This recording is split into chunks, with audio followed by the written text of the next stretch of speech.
Hi student, मैं संतोष विश्वकर्मा। और आप प्रीवियस वीडियो में क्लास 11th केमिस्ट्री में पढ़े थे हाइब्रिडाइजेशन। तो हम ये यूनिट 4 है, केमिकल बॉन्डिंग है, मॉलिक्यूलर स्ट्रक्चर इसका नाम है यूनिट 4 का। तो प्रीवियस वीडियो में हम हाइब्रिडाइजेशन पढ़े थे, वहाँ पे हाइब्रिडाइजेशन के टाइप को भी हमने पढ़ा था। इसमें हमें पढ़े थे कि sp हाइब्रिडाइजेशन होता है और sp2 हाइब्रिडाइजेशन होता है। हमने यहाँ तक ले आकर इसको ख़त्म कर दिया था। इसका BF3 का एग्जांपल हमने दे रखा था। ये ज्योमेट्री ट्राइगोनल प्लेनर होती है, बॉन्ड एंगल क्या होता है 120, इसका शेप ऐसे होता है। ये क्या है, शेप है, ये ऐसे होता है, या स्ट्रक्चर है ऐसे होता है। जो तीसरा है, नेक्स्ट हम यही स्टार्ट करेंगे। ये पार्ट हम इसका नाम दे देते हैं 7B।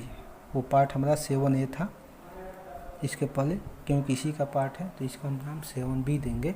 तो तीसरा हमारा क्या है, sp3 हाइब्रिडाइजेशन है।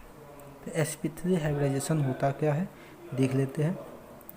1s orbital and 3p orbital. जब 1s और 3p ऑर्बिटल जब कंबाइन करेंगे तो क्या होंगे कि 4 न्यू इक्विवेलेंट हाइब्रिड ऑर्बिटल बनाएंगे, जिसको हम sp3 हाइब्रिडाइजेशन बोलते हैं। इसमें देखिएगा, इसमें p का कैरेक्टर 3 बार है और s का कैरेक्टर एक ही बार है। तो s का कैरेक्टर 25% होगा और p का कैरेक्टर क्या होगा 75% होगा। सॉरी, s का कैरेक्टर 25 और p का 75% होगा। इसको हम राइट कर लेते हैं यहाँ पे। तो हमने अभी जो जितना बताया sp3 हाइब्रिडाइजेशन के बारे में, वो सारी चीज़ें हमने यहाँ पे मेंशन कर लिया है। यहाँ पे देखिए, एक s है और 3 p हैं, एक s है और 3p है, तो दोनों मिला के 4 बनेंगे और ये इसको 4 न्यू हाइब्रिड ऑर्बिटल बनाते हैं, इक्विवेलेंट हाइब्रिड ऑर्बिटल बनाते हैं। इन्हीं को sp3 हाइब्रिडाइजेशन बोला जाता है। एक 1s होगा और 3 क्या होंगे, p होगा, यहाँ पे सामने दिख रहा है। और इन तीनों को मिलाएंगे, एक s को 3p को मिलाएंगे तो 4 न्यू इक्विवेलेंट हाइब्रिड ऑर्बिटल बनेगा, उसी को sp3 हाइब्रिडाइजेशन बोलते हैं। इसमें अगर कैरेक्टर देखा जाए तो s का कैरेक्टर 25% और p का कैरेक्टर 75% होता है। एग्जाम्पल देख लेते हैं। अगर इनकी जियोमेट्री की हम बात करें तो जियोमेट्री इसमें होती है टेट्राहेड्रल। इसमें जियोमेट्री होती है टेट्राहेड्रल। इसमें बॉन्ड एंगल होता है 109.5 बॉन्ड एंगल इसका होता है।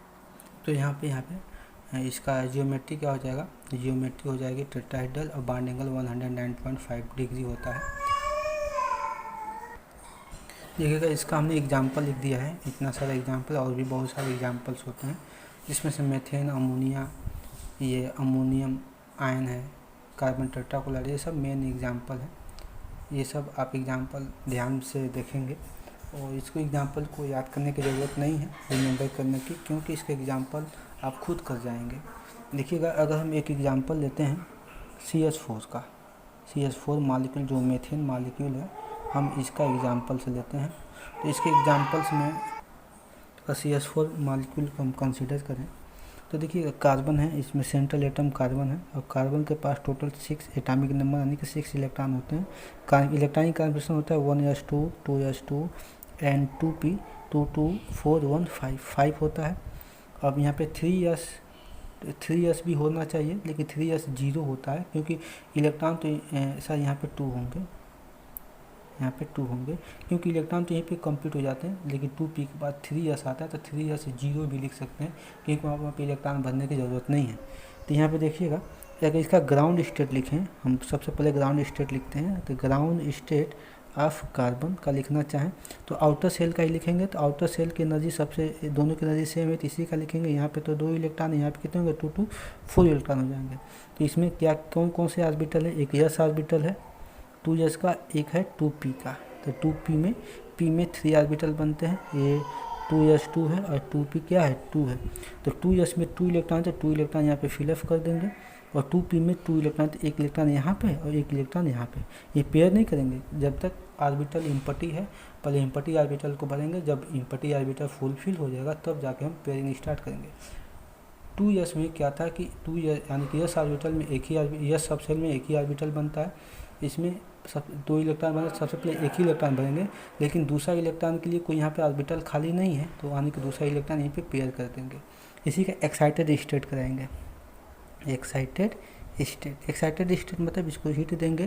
तो 2s का क्या होगा, 2s का इलेक्ट्रॉन एक इलेक्ट्रॉन एक्साइट होगा और कहाँ आ जाएगा, 2p में आ जाएगा, यानी कि 2 जैसे का एक इलेक्ट्रॉन। तो देखिए ये तो पहले से था ऐसे, तो यहाँ पे जो एक इलेक्ट्रॉन है वो इलेक्ट्रॉन एक्साइट करके एम्प्टी ऑर्बिटल p में आ जाएगा। तो यहाँ पे 2s1 हो जाएगा, यहाँ पे 2p3 हो जाएगा। ठीक है, आप जानते हैं इसका नाम भी आप जानते होंगे, p ऑर्बिटल का एक px होता है, ये py होता है, एक pz होता है। ये तो आप जानते हैं, हर बार लिखने की इसकी ज़रूरत नहीं है। तो देखिएगा यहाँ पे हमने यहाँ पे 4 अनपेयर्ड इलेक्ट्रॉन मिल गए, 3 इसके और 1 इसके, यानी कि 4 अनपेयर्ड इलेक्ट्रॉन मिल गए। और यहाँ पे CH4 में हाइड्रोजन कितना है, 4 है। तो जैसे यहाँ पे अनपेयर्ड इलेक्ट्रॉन 4 बनते हैं, वैसे एक एक हाइड्रोजन यहाँ पे आके पेयर कर जाता है यहाँ पे, और पेयर करने से यही स्टेबल हो जाता है, यानी कि ये भी हाइड्रोजन है, ये भी हाइड्रोजन है, ये भी हाइड्रोजन है, और ये भी क्या हाइड्रोजन है। तो देखिए अगर हाइब्रिडाइजेशन की बात करें, हाइब्रिडाइजेशन की अगर बात करें तो देखिएगा यस में एक ही ऑर्बिटल, यस एक ही बना है, और पी में देखिए पी में तीनों ऑर्बिटल यूज किया है, तो 3sp3 हो जाएगा, यानी कि टोटल sp3 हाइब्रिडाइजेशन हो जाएगा। इसकी जियोमेट्री की बात करें, जियोमेट्री अभी आपको लिखे हैं आप, जियोमेट्री क्या होती है, टेट्राहेड्रल होती है, ये टेट्राहेड्रल इसकी जियोमेट्री होगी। उसके बाद से अगर बॉन्ड एंगल की बात करें, बॉन्ड एंगल की बात करें तो बॉन्ड एंगल क्या होगा, इनका 109.5 डिग्री का होता है। अब बात आती है, देखिएगा अब बात आती है कि इसका शेप कैसा होगा। एक कार्बन यहाँ पे दीजिए मेथेन का, एक हाइड्रोजन यहाँ पे दीजिए, ठीक है, और एक हाइड्रोजन आप दे दीजिए यहाँ पे, एक हाइड्रोजन दे दीजिए यहाँ पे, और एक हाइड्रोजन क्या आ जाएगा, यहाँ पे आ जाएगा, यहाँ पे आ जाएगा। और ये बॉन्ड एंगल होगा 109.5 डिग्री का ये बॉन्ड एंगल आपका होगा। ठीक है, तो आप इसका स्ट्रक्चर आप चाहें तो आप इसका ऐसे भी बना सकते हैं। जैसे मान लेते हैं, ये मान लेते हैं कार्बन है, तो पहले एक ट्रायंगल बना, ये देखिए आप चाहें तो इसका बॉन्ड एंगल आप ऐसे बना सकते हैं,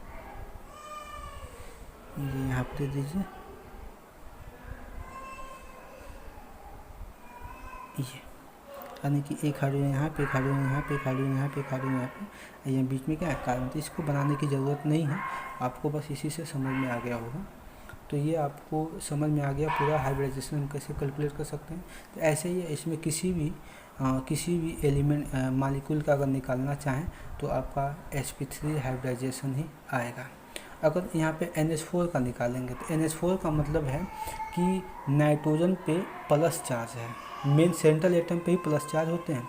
अगर मानते हैं कि नाइट्रोजन पे प्लस चार्ज होगा तो एक इलेक्ट्रॉन की कमी हो जाएगी। अगर कार्बन पे मान लेते हैं एक प्लस होता तो कार्बन के पास टोटल 6 इलेक्ट्रॉन होते, एक प्लस अगर होता तो यहाँ पे 2p1 कर लेता, यानी कि एक इलेक्ट्रॉन कम कर लेते। वैसे नाइट्रोजन का एक इलेक्ट्रॉन कम कर लेंगे।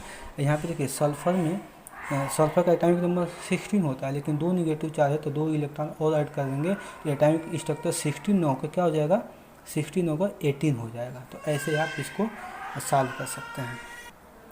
नेक्स्ट हमारा हाइब्रिडाइजेशन है sp3d हाइब्रिडाइजेशन। इसको आप डिफाइन कर सकते हैं 1s orbital, 3p orbital and 1d orbital. ये सारे मिलके कितने बनाएंगे, 5 न्यू इक्विवेलेंट हाइब्रिड ऑर्बिटल बनाएंगे, जिसको हम sp3d हाइब्रिडाइजेशन बोलते हैं। देखिए 1 ये हुआ, 3 ये 4, ये 1 5, टोटल 5 न्यू हाइब्रिड ऑर्बिटल बनाएंगे। इसी को हम हाइब्रिडाइजेशन बोलते हैं। ये आप इसको डिफाइन कर लीजिएगा। हम सीधे मेन टॉपिक आते हैं, इसके जियोमेट्री की बात करते हैं। तो जियोमेट्री इसकी क्या होती है, इसका जियोमेट्री होती है ट्राइगोनल बाई पिरामिडल। इसकी जियोमेट्री होती है trigonal bi pyramidal. Bond angle की बात करें तो बॉन्ड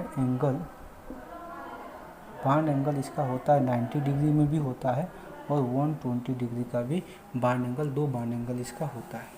एग्जाम्पल बहुत सारे एग्जाम्पल हैं, हम PCl5 ही लेके देखते हैं। एग्जाम्पल आते जाएंगे, हम बताते चले जाएंगे।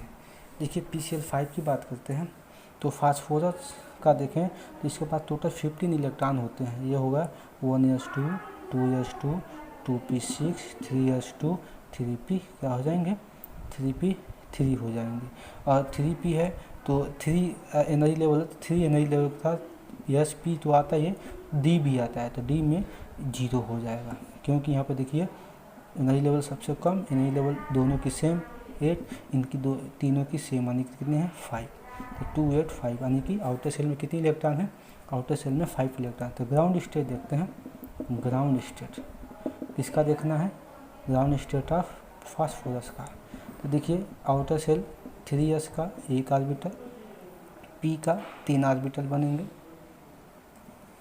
और d का देखिएगा d का 5 ऑर्बिटल बनते हैं, d में टोटल 5 ऑर्बिटल 1 2 3 4 एंड 5। देखिएगा ये 3s2 है, 3p3 है, और 3d क्या है 0, ये। तो देखिएगा यहाँ पे टोटल 2 इलेक्ट्रॉन्स हैं, p में 3 है 1 2 एंड 3, और d में एक भी इलेक्ट्रॉन नहीं है। जब एक्साइटेड करेंगे, एक्साइटेड स्टेट इसका कराएंगे तो ये इसको एनर्जी देंगे, एनर्जी देने के बाद क्या होगा कि इलेक्ट्रॉन एक्साइटेड होंगे, वो इलेक्ट्रॉन एक्साइटेड होंगे, और 3s2 का इलेक्ट्रॉन यानी कि 3s का इलेक्ट्रॉन एक्साइटेड होके 1 2 3 4 एंड 5, ठीक है। अगर जब इलेक्ट्रॉन एक्साइटेड होंगे तो देखिए जैसे है ये तो p इलेक्ट्रॉन 3p में 3 इलेक्ट्रॉन हैं, इसको हम ऐसे ही लिख देंगे। और देखिएगा यहाँ का एक इलेक्ट्रॉन ऐसे होगा, और जब एक्साइटेड होगा तो वो क्या होगा डी में चला जाएगा। क्यों डी में जाएगा, क्योंकि p के बाद एक भी एम्प्टी ऑर्बिटल नहीं है, तो इसलिए इसको मजबूरन डी में जाना पड़ेगा। तो जैसे डी में जाता है तो यहाँ पे टोटल अनपेड इलेक्ट्रॉन कितने हो गए 1 2 3 4 एंड 5, अब PCl कितना है 5 है, Cl को क्लोरीन कितना है 5 है। तो जैसे 5 अनपेड होते हैं तो एक एक क्लोरीन यहाँ पे आ जाएगा, और क्या करेगा पेयर कर लेगा, पेयर बना लेगा। तो यानी कि ये सब क्या है क्लोरीन है, ये भी क्लोरीन है, ये भी क्लोरीन है, ये भी क्लोरीन है, और ये भी क्या है क्लोरीन है। इस तरह से अगर हाइब्रिडाइजेशन देखा जाए, हाइब्रिडाइजेशन देखा जाए तो इनका हाइब्रिडाइजेशन हो जाएगा। देखिए एक यस है, p का तीनों भर गया है तो p3, और d का एक ही भरा है तो sp3d हो जाएगा। अगर इनकी जियोमेट्री यानी कि इनका अगर ये तो हाइब्रिडाइजेशन होगा, जियोमेट्री हम ऊपर लिख ही दिए हैं और बॉन्ड एंगल भी लिख दिए हैं। इनका PCl5 का शेप बनाएं तो देखिएगा PCl5 का अगर शेप बनाएं तो एक फास्फोरस होगा, यहाँ पे एक क्लोरीन दे दीजिए, यहाँ पे एक क्लोरीन दे दीजिए, यहाँ पे एक क्लोरीन दे दीजिए, यानी कि देखिएगा एक क्लोरीन यहाँ पे है, एक क्लोरीन यहाँ पे है, एक क्लोरीन यहाँ पे, यानी कि ये बना कैसे ऐसे बना, देखिएगा ये ऐसे बना, एक एक क्लोरीन है ये यहाँ पे। तो ये ऊपर से एक क्लोरीन यहाँ पे आ जाएगा और एक क्लोरीन यहाँ पे हो जाएगा, टोटल 5 क्लोरीन। आप चाहें तो इसको ऐसे ऐसे लाइन से भी रिप्रेजेंट कर सकते हैं, इसको ऐसे, फिर इस वाले को यहाँ पे ये, और फिर इस वाले को यहाँ पे ऐसे। नहीं तो इसे सिंपल स्ट्रक्चर जैसे पहले बनाया गया था वैसे ही बना सकते हैं। तो यहाँ पे बॉन्ड एंगल, यहाँ पे जियोमेट्री, इसी जियोमेट्री को बोलते हैं। पहले ट्राइगोनल बनाया है तो इसका नाम है ट्राइगोनल, और 2 पिरामिड हैं यहाँ पे तो बाई पिरामिडल इसका नाम होगा। और इनकी बॉन्ड एंगल क्या होगी, बॉन्ड एंगल 90, देखिए यहाँ से यहाँ तक 90 आ रहा है 90, और इसी में ये जो एंगल देखिएगा 120, यानी कि बॉन्ड एंगल, ये जियोमेट्री हो गई, जियोमेट्री हो गई। अब बॉन्ड एंगल की बात करें तो बॉन्ड एंगल हमने अभी पहले ऊपर पढ़ा है, तो बॉन्ड एंगल 90 भी होगा एंड 120 डिग्री भी होगा। अगला हमारा हाइब्रिडाइजेशन होगा sp3d2 हाइब्रिडाइजेशन। इसको भी हम डिफाइन नहीं करेंगे क्योंकि डिफाइन करना जानते हैं। यहाँ पे 1 s ऑर्बिटल, 3 p ऑर्बिटल और 2 d ऑर्बिटल मिक्स होंगे, और मिक्स होंगे और टोटल कितने बनाएंगे 3 2 5 1 6, और 6 न्यू हाइब्रिड ऑर्बिटल बनाएंगे जिसको हम sp3d2 हाइब्रिड ऑर्बिटल बोलते हैं। इनका जियोमेट्री हम सीधे सीधे लिखते हैं जियोमेट्री। तो जियोमेट्री इनका ऑक्टाहेड्रल होगा, ऑक्टाहेड्रल होगा। अगर इनका बॉन्ड एंगल की बात करें, बॉन्ड एंगल की, तो बॉन्ड एंगल इनका 90 डिग्री का ही बस होगा। यही मेन है हाइब्रिडाइजेशन, आपको पता होना चाहिए जियोमेट्री उसकी और बॉन्ड एंगल पता होना, और उनका शेप पता होना चाहिए। अगर हम एग्जांपल दें SF6 का एग्जांपल है सल्फर हेक्साफ्लोराइड, इसका नाम है सल्फर हेक्साफ्लोराइड के मॉलिक्यूल के एग्जांपल दें तो सल्फर हमारे पास एक ही है, एक ही सल्फर 16 होता है, 1s2 2s2 2p6 3s2 and 3p4 और 3d क्या हो जाएगा, 3d में एक भी इलेक्ट्रॉन नहीं तो 0 डाल देंगे। यानी देखिए 2 यहाँ पे 8 यहाँ पे 6, 2 8 6 पढ़ते ही हम तो 16 हुआ। ये टोटल मिला के यहाँ पे 0 है, इसको लेने नहीं लेंगे तभी भी काम चलेगा। ग्राउंड स्टेट बनाएंगे तो ग्राउंड स्टेट देखिएगा यस में एक ही बनेगा, ये देखिएगा ये डी, देखिएगा ये डी है 1 2 3 4 एंड 5। ये ग्राउंड स्टेट है, ग्राउंड स्टेट। आप चाहें तो जिसे हमने पहले बताया उसको ऐसे लिख सकते हैं। तो हम 3s2 का ग्राउंड स्टेट लिखेंगे, 3p4 का और 3d 0 का, क्योंकि आउटर सेल का ही लिखा जाता है। तो इसमें 2 इलेक्ट्रॉन्स हैं, इसमें कितने 4 हैं, 1 2 3 और एक आ गया यहाँ पे 4 हो गए, और डी में एक भी नहीं है। तो अब देखिए क्या होगा, अब देखिएगा अब क्या होगा, अब एक्साइटेड कराएंगे, एक्साइटेड स्टेट कराएंगे। एक्साइटेड स्टेट में देखिएगा क्या होता है, पहले हम ऑर्बिटल बना लें। ये डी ऑर्बिटल में 5 ऑर्बिटल, डी सबसे में 5 होंगे, 1 2 3 4 है 5 होगा। तो ये 3s है, ये 3p है, ये क्या है 3d है। तो देखिए पहले एक इसका इलेक्ट्रॉन एक्साइट होगा, एक्साइट होकर यहाँ पे कोई ऑर्बिटल खाली नहीं है तो आ जाएगा यहाँ पे, यानी कि इसमें एक ही इलेक्ट्रॉन रह जाएगा। और यहाँ पे आप इसको भी नहीं भर रहा हूँ, यानी कि इसका इलेक्ट्रॉन आ गया यहाँ पे। तो इसके बाद देखिए यहाँ पर भी तो पेयर है, तो यहाँ पर भी पेयर है, तो ये भी इलेक्ट्रॉन एक्साइट होगा और आ जाएगा आगे, यहाँ पे आ जाएगा। ठीक है, यानी कि इसमें बच जाएंगे 3 अनपेयर्ड इलेक्ट्रॉन बच जाएंगे। एक बार सुनिएगा, पहले यस 3s का एक इलेक्ट्रॉन एक्साइट करेंगे, पी के बाद कोई न्यू ऑर्बिटल नहीं है इम्पटी ऑर्बिटल, तो इसलिए ये 3d में चला जाएगा। और फिर 3p4 में एक इलेक्ट्रॉन पेयर है, तो ये भी एक्साइट करेगा और इसके नेक्स्ट 3d में चला जाएगा यहाँ पे। यानी कि इस तरह से करके 1 2 3 4 5 6 इम्पट 6 हमारे पास अनपेयर्ड इलेक्ट्रॉन यहाँ पे होगा। तो 6 अनपेयर्ड इलेक्ट्रॉन जैसे होते हैं, यहाँ पे 6 सल्फर यहाँ पे आ जाएगा, एक सल्फर यहाँ पे, एक सल्फर यहाँ पे, एक सल्फर यहाँ पे, और एक सल्फर यहाँ पे, एक सल्फर यहाँ पे, और एक सल्फर यहाँ पे आ जाएगा। अगर इसी का हम हाइब्रिडाइजेशन निकालें तो हाइब्रिडाइजेशन हो जाएगा, देखिएगा एक यस भरा है, 3p भरा है, यानी कि p कितना भरा है 3 भरा है, और d कितना भरा है 2 भरा है, तो इसीलिए इसको sp3d2 हाइब्रिडाइजेशन बोलते हैं, जो ऊपर लिखा हुआ है। इसका अगर हम स्ट्रक्चर बनाएं, अगर आप जानते हैं जियोमेट्री, आपको जियोमेट्री भी पता है, आपको जियोमेट्री होती है कि क्या, इसका नाम है ऑक्टाहेड्रल। ऑक्टाहेड्रल जहाँ पे 6 एटम होंगे, देखिए 3 2 5 1 6, जहाँ पे 6 एटम होंगे उसको ऑक्टाहेड्रल नाम देंगे। और इसका बॉन्ड एंगल की बात करते हैं, बॉन्ड एंगल ऊपर हमने मेंशन ही किया है, बॉन्ड एंगल होता है 90 डिग्री। शेप अगर बना लें इसका, तो देखिए शेप PCl5 है, ऐसा SF6 है, तो एक यस है यहाँ पे, देखिएगा SF6 आप ऐसे बनाइएगा, यहाँ पे F है, यहाँ पे F है, यहाँ पे F है, यहाँ पे F है, ये देखिए ऐसे, और एक F दे दीजिए यहाँ पे 5, एक F दे दीजिए यहाँ पे ये। अब इसको आप ऐसे आप चाहें तो यहाँ पे इसको रिप्रेजेंट कर सकते हैं, ये आ जाएगा यहाँ पे, ये गया यहाँ पे हेक्सागोनल ऑक्टाहेड्रल आपको दिखना चाहिए, ये ऐसे यहाँ पे आ जाएगा, तो इसी का नाम है ऑक्टाहेड्रल। नेक्स्ट हमारी जियोमेट्री है, लास्ट और नेक्स्ट है, ये हमारा sp3d3 हाइब्रिडाइजेशन की इसकी जियोमेट्री होती है pentagonal bipyramidal, bond angle 72 degree and 90 degree दोनों होते हैं। एग्जांपल में IF7 मतलब आयोडीन हेप्टाफ्लोराइड, इसका नाम है आयोडीन हेप्टाफ्लोराइड। इसका स्ट्रक्चर होता है पेंटागोनल, पहले पेंटागोनल बैंक देखिए 1 2 3 4 5 पेंटागोनल बन गया। अब बाई पिरामिड है, 2 पिरामिड, एक पिरामिड यहाँ पे, एक पिरामिड यहाँ पे, और सब पे क्या है फ्लोरीन है, तो एक फ्लोरीन यहाँ पे दीजिए, एक यहाँ पे दीजिए, एक यहाँ पे, एक यहाँ पे, एक यहाँ पे, एक यहाँ पे और एक यहाँ पे, तो ये स्ट्रक्चर बन जाती है। ये स्ट्रक्चर है पेंटागोनल बाई पिरामिड। देख लीजिए यहाँ पे ये जो है, ये जो पूरा लाइन है ये वाला, ये 90 डिग्री बनाएगा और ये 72 डिग्री बनाएगा। Thanks for watching my this video.